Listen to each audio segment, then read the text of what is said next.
স্বামী বিদেশে খাটতেছে সাজা, আর বউ গ্রামে তলে তলে করতেছে মজা। তুই আমার নামে এই গ্রামে মিথ্যা গুজব ছড়াচ্ছিস কি লিগা বল? ভাই ভাই ভাই ভাই বিশ্বাস করেন ভাই, আমার কোনো দোষ নাই, সব দোষ ওই গপ্পি ভাইয়ের। গুপ্পি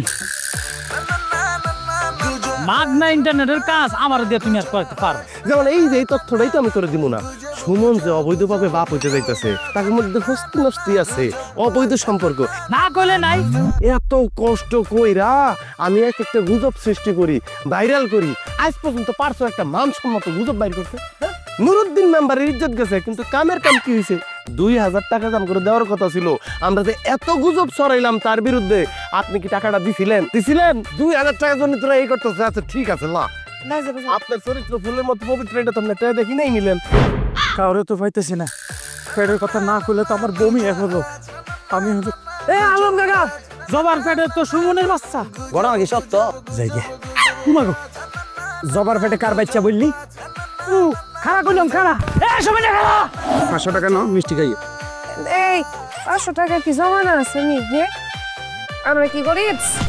এই গোপী আর গোপীর বউ বাতাসি মিলা আমার নামে কি ধরনের আশেপাশে নোংরা কথা ছড়াইতেছে।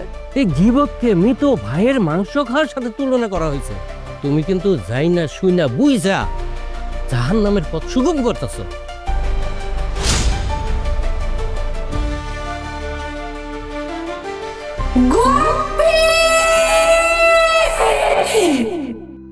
আমার পাপের শাস্তি আপনি আমার এমনি দিলেন। আল্লাহ, আমি তোমার একটা কুলাঙ্গার বাপ।